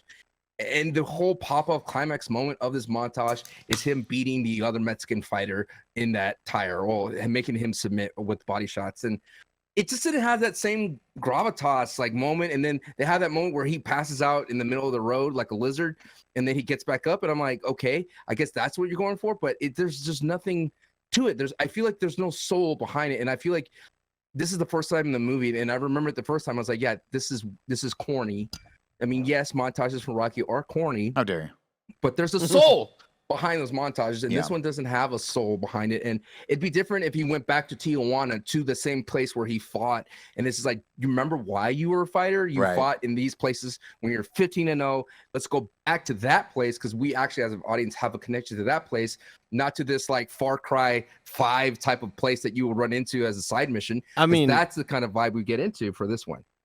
I thought he was just gonna train in Siberia again. I thought they were gonna have him training at some cold place in Russia. I thought it was gonna be the same sort of thing from when Rocky trained over there.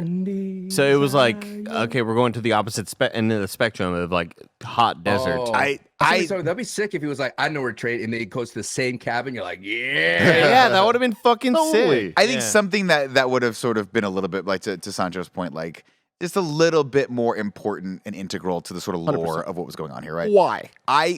In my brain, I'm like, my first instinct was not necessarily Siberia, which would have been fucking incredible also, but like mixed gym.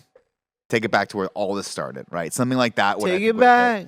Take Take it back. But either way, I mean, you could tell that the director was like, this is going to be some of the most stunning photography we do in this entire movie, because the scene where he is running and finally picks Beats himself, he's the like, car. get up, kid, and he picks himself up and he starts just hauling ass, and it's just him alone on the highway, Dude. and the was music like me kicks racing in Greg, is you know? just insanely perfect. It was. Yeah. That's exactly what it made me think of. I love this Same body type, montage. too. My only question is the why. Why is it happening? Why whatever? But I love what they did. Love the music. Love the cuts between the two. We got to rank it. Currently, the full Monty looks like this. Tied at number 1, we have Rocky 2 and 4. Then somewhere between number 1 and 2, we have Creed 1. Then number 2 is Rocky Balboa. Tied at number 3, we have Rocky 1 and 3, and then Rocky 5 at number 4.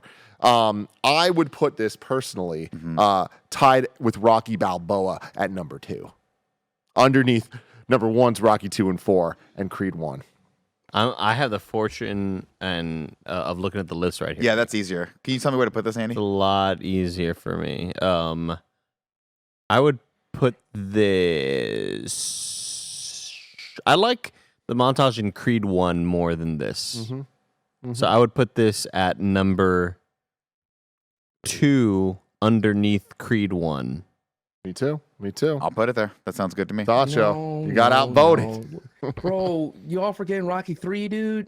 The Which one was- glistening thighs. Oh my God, you're right. Running This on the has to go beach, underneath bro. that. He's right. Thank you. But I'll tell you Thank why. I'll tell you why. Because to our earlier point, thematically, him beating Creed in the race was him getting his Yes. spirit back. Right? It was him being Yes. challenged by an opponent that he knew was greater and being able to beat him, Yes. showing him that he could. Them splashing each other, just sheer joy. Jubilation, dude. Just Two grown Jubilation is a good You word. know, one day me and Andy are Jubilation, gonna get in the ocean. We're gonna splash each other. It's gonna be fun. We don't But have until to, that day, no. we can. Okay.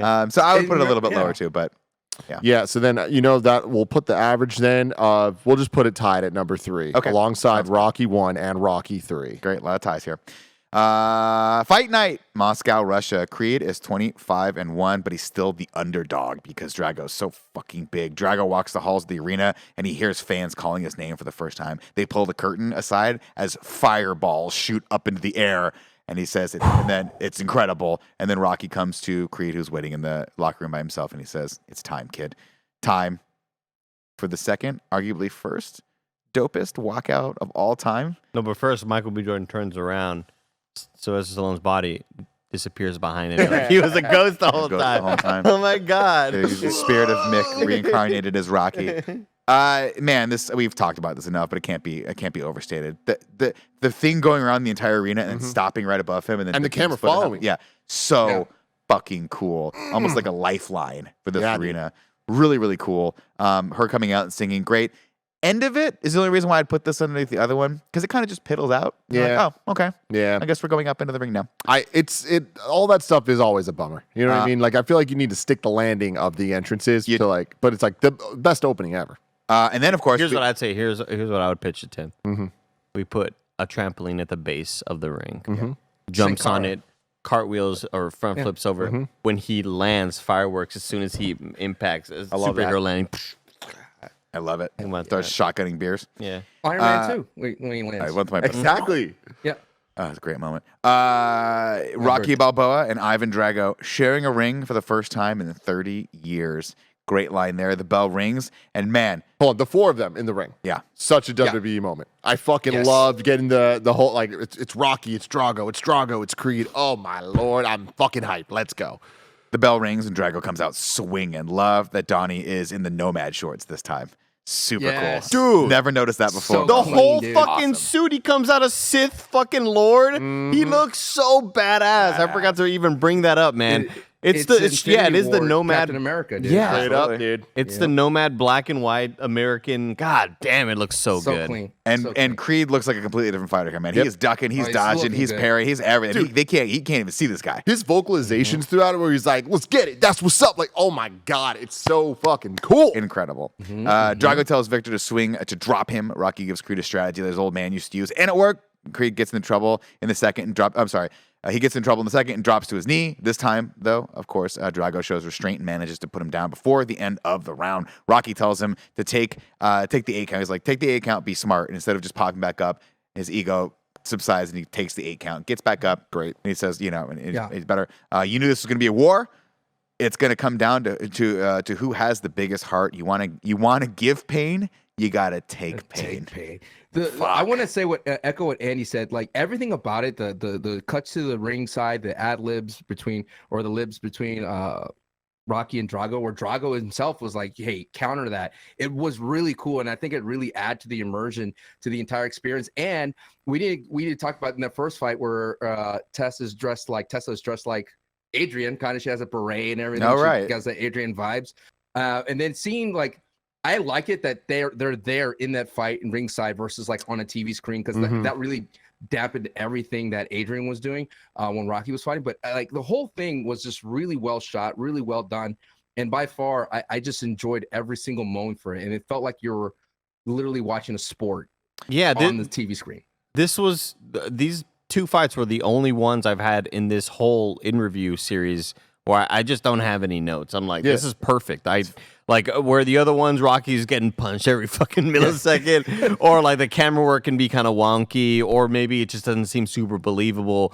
This one, I think they just nail. This is pitch perfect. And one of the things I loved most about it is that everything you're saying, absolutely true. But I also loved there's like the WWE element of it, of the storytelling, of getting Rocky having that moment with him where he's just like, are we throwing in the towel? And he's like, no. He's like, I didn't think so. And like Rocky is supporting him, and then you get Drago's the mom opposite. walking away, and he throws in the towel, and Drago threw in the towel. Dude. It's like so fucking good, man. I felt like I was watching a WWE match when like Totally. it's the perfect kind of like ending to this fight with everything else that has happened in these people's lives. It's perfect. So it's time for some final fight hype, everybody. Mm-hmm. Currently, the list looks like this. Number 1 is Rocky Balboa, which I will say, fantastic fight in Rocky 6, the HBO presentation. Love it. Number 2, Creed 1. Number 3, Rocky 4. Rocky 2, Rocky 1, Rocky 3, Rocky 5. This is my number 1. This is my number 1. I'll actually put it at number 1 too. I think you really feel the tension in this fight, and I feel you really feel the stakes, and these two actors sell it. I think it's a really good fight. Sancho? I love Drago getting back up, even though he knows he's fucked and he's been knocked down, and they're both absolutely just getting destroyed, and Creed's ribs are still fucked. And you see that moment where he gets back up, and he does that dodge, like, dude, this is just this movie fucking rocks, man. Rocky. I know my vote won't matter here in a sense, in the scheme of things, but I just want to give a shout out to Rocky Balboa because it had that moment where it played that gong right when he stands back up. Oh, yeah. And the only thing this fight doesn't have it, but it has so much more. So I would have to agree that Creed 2's fight is overall hype, but I think it's just because from start to finish, and like I mentioned before, the button at the end of Stallone saying, "Hey, go ahead, it's your turn," And playing the all of Rocky that theme.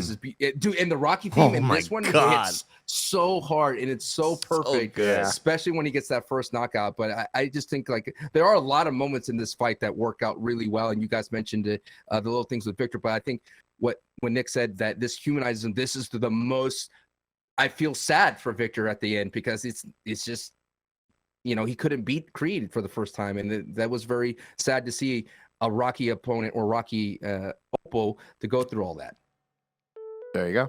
There it Of is. course, Rocky wins. Bianca gives him a hug. Over on the other side of the ring, Drago is completely just disappointed with himself, but his father tells him it's okay because he finally gets. Great moment. It's a great moment because he's like, God. that moment can't be overstated with Drago, where he throws in the towel because he finally realizes, like, holy shit, I'm pushing my kid to his death. Yeah. If I don't do something now, this kid's gonna fucking like it's gonna be bad. It's like 2 a.m. I'm in bed. I'm like, throw in the towel. Let's go. Like, oh man, it's so amazing. Yeah, I mean, it's just a great moment. Just a great moment there. Then we cut ahead. Actually, no, we talked about it a little bit, but I do want to say, I think the best moment in the movie is where Rocky gives him the pound, and he's like, it's your time now. Yeah. And then he sits down as this beautiful shot of just Michael B. Jordan getting engulfed back into the chaos of like the post-fight celebration. Yeah. It's so great. Dude, Great moment. it's so good, and like I almost don't even want to invoke these words, but I'm going to. Do it. It feels like the best version of Luke Skywalker disappearing, sitting on that stupid rock. Where you see it, you're just like,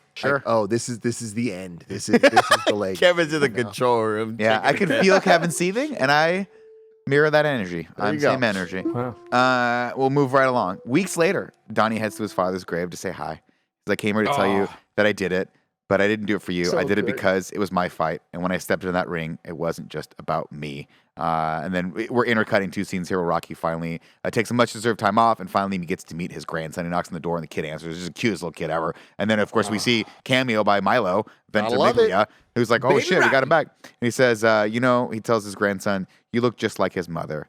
And and then Milo Ventimiglia goes, yeah, I know. It's really nice. Dude, I was just crying by the end of this. When they hugged, like, it's just, Sylvester Stallone is just such a great actor that just gives off, like, Yep. love. Yeah. And, oh, man, it's so good. It's those moments as well that we saw where even when Michael B. Jordan tells him like you should have thrown in the towel, remember in Rocky 1 he was always like, yeah, well, he kind of like absorbs that pain and Yeah. suffering. A lot of those early Rockies, but man, what a like whoever wrote. Like, I think Stallone wrote the screenplay for this, but the writing on this, it just makes so much sense, and what a perfect send off because now he does because when my dad turned to a grandfather, he's a much better grandpa than dad, to my kids. So to know that Rocky's character has a second, like a third, fourth life, so to speak, and that he now has a job to be not a trainer, not the best boxer, but the best grandpa. And like that, that's really cool just to make it, that's what it's all about. At the end of the day, it's family. And to him to make that connection again, it's really cool because that's his final fight, so to speak. And he gave the kid the ball. The ball. He gave the kid the fucking ball, man. Can't wait to see a kid tossing up that ball in 20 years. Still, where'd they get the hat from? Of course, the last scene here is Apollo saying, or excuse me, Adonis saying, sometimes we think we have to do it all on our own, but we don't. And then he introduces his granddaughter to Apollo. He says, "This is your granddaughter, Amara. Say hi to Pop Pop." That is Creed 2. That is so good. All right, now it's time for a thing I like to call RaGuOppo. RaGu. What's up, everybody? Welcome to Rad Guys Talk, the opponents of the Rocky/Creed series. Tim, where are we on the list? So currently, number 1 is Apollo Creed from Rocky 2. So good. And then Drago from Rocky 4. And then Creed from 1, Clubber Lang, Dixon, Tommy Gunn, Pretty Ricky from Creed Tommy coming Gunn's a in good last place. Tommy Where the do we Machine put? Gun, Andy. Yes, Tommy the yes. Machine Gun. Where do we put Drago 2? Victor. It didn't give him much to play with here, but I like this character, and I think we did get him humanized a little bit. What was number 3? Number 3 is Creed from Apollo from 1. Creed from Apollo Rocky 1. 1. Yeah, I would Creed put from him. 1. And when? What's 4? 4 is Clubber Lang. I'd him put him above under Clubber. Clubber Lang. Oh, I like Victor a lot, but man, you can't. I mean, as far we're talking like bombasticness of bad guys here, the opponents. yeah. Come on, dude. Think about Yeah. Clubber Lang and how fucking horrible he was in that movie. He's Like, a No, I comic get book that. movie. he was just a Yeah. force to be reckoned with. I'm sorry. We're gonna debate quality versus quantity in this. There's a lot to go on. I get what you're saying. I think for me, it's more like, yes, he is just the opponent, but when you look at the Drago family and the way that they made Drago a cartoon villain, such a great, sympathetic villain in this one, Yeah. I think it deserves more credit, man. Where are you gonna put it? I'd Where's- put this. where's I the would fitting? put this my above first thought. Drago Me too. Wow. at number Wow. 2. Wow, no. Oh, So no. I said 50, and you said I 100. said I would say he's above Clubber just because it's not just Victor, it's Victor and Drago. Like I put them together That's a good as point. a unit. That's a they're good like, point. Together, they make a great opponent to Rocky and Creed because Rocky has to deal with like the death of Apollo and the stuff that he broke. That because the fear in Rocky's eyes when Drago shows up at the Italian restaurant, that was really cool. Mm-hmm. But I just have to put like for Drago to save his son by throwing in the towel, the one thing that we've talked about it. I think that just goes a little bit about Clubber Lang. I mean, Glenn Clubber's like, "Hey, Bob, boy, why don't you be with a real man?" Yeah. I'm gonna Clubber Lang is Team Let's Rocket. make a play here to Yeah. rank this, to kind of meet in the middle a little bit. What if it was number 3? So under OG Drago, but above Creed 1. See, I think when you put it that way, though, when you put it the way you guys are kind of phrasing it, I actually would make a case this is better than the original Drago. All right. This might be 2. I would just say, just because you're right, I forget that Drago is a character in this. Yeah. And he's a lot more complex, as is his son. So I would say maybe put it number 2. So it's number 2 then. Drago and Drago. There we go. Drago v. Drago. And now it's Great time lawyer for to rank the Rocky Creed cinematic universe. Currently number 1, Rocky 2. Number 2, Rocky Balboa. Number 3, Rocky. Number 4, Creed. Number 5, Rocky 3. Rocky 4. And then Rocky 5 coming in at number 7. This is number 1 for me. Number 1, baby! With a bullet. With a bullet. Oh, Sancho. What are we going to do about this? What are we Dude, going to do about I this? totally get why it's number 1, and I see it's a very modern take on everything. And you can't. It feels like an Iron Man debate. Do you have an MCU without Iron Man? Do you have Rocky without Rocky 1? Like, do you have Creed 2 without Rocky 1? I would definitely have to put this it's 2 at least. It's better than Rocky Balboa by a mile. I mean, Rocky Balboa had those moments. Remember, the whole thing about Rocky Balboa is the reason why the fight's happening is because there's a virtual simulation between Mason the Line Dixon and Rocky Balboa. Yep. So it makes no sense for it. I mean, that's more of a Rocky like journey of him. Well, you guys got this beast inside me, and I want to get out, let out, and that was like such a great moment. Did we make? Wait, I'm sorry to interrupt you. Did we make a reference earlier today of the girl from Rocky 2 being in something? Because wasn't she the woman in Rocky Balboa? She was. Yeah. yes, She was the bartender. Maureen, right? Yeah. Hey, Maureen, what are you doing? Oh yeah. I forgot about that. Sorry. Fantastic. So to put the bow on everything, the reason why I would say is too because it takes all these essential characters, and Michael B. Jordan shines as well throughout all this. But I would say that if this is the last time we say goodbye to Rocky as a character in cinematic history, the way they did, I don't think they could do it any better than that. Good point. So I would have to put it better than Rocky Balboa because Little Marie and that kiss in that Vegas hallway. Marie, that's what it was. It was weird, Hey, bro. Marie. It was weird. Nick, take us home. I could go either way on this, honestly. I think a lot of my nostalgia for Rocky 2, and I love those moments, and I love that it really is the beginning of something great, or rather the culmination of something great. Here, we're really building upon that lore, and we're building on all those references, and we get, I think, a really good emotional punch at the end of this, and it is a Rocky movie at the end of the day. It's a Rocky and a Creed movie, so I could see, it's definitely above Rocky 6, Rocky Balboa. The question is it better than Rocky 2? That's a tough question, Tim. It is a tough question. It is a Now, tough question. my argument to you is that I think that the last third of Rocky 2 is unfuckable. Incredible. But the rest of it's not that great. You're right. Whereas Creed 2, it's pretty goddamn great the entire time. I'll tell you what, Tim, you won me over. I'll put it at number 1. We did it, baby. Number 1. Creed is on top. I'm so excited about this. Creed 2 at number 1. Here's the question. Where will Creed 3 fall? A lot of things are being said. People are really hyped on this one. Really? Really hyped. Like pre-reviews and shit? Really hyped on it. Shit. Yeah. So we'll see. Will we get all that? He's been talking a lot about being inspired by anime. Are we going to get all the inner monologue, taking a punch and be like, wow, he took that punch like nothing. Hope we do, Andy. I want it. We do. I would love to. I did see one thing about it where they're talking about the anime fight inspiration, and he's like, there is a Dragon Ball Z punch in it, and I saw the clip of him getting it's the thing where he gets punched, he goes, oh, and you see fucking sweat coming off his back. This is gonna be incredible. I love it. We'll have to wait and see. My sub question to that is: do you think Jonathan Majors shoots up to number 1 out of all the Rocky? I think that he definitely has the chance, because right now Apollo Creed from Rocky 2 is number 1. I think he can be beat. I think this is going to be not only...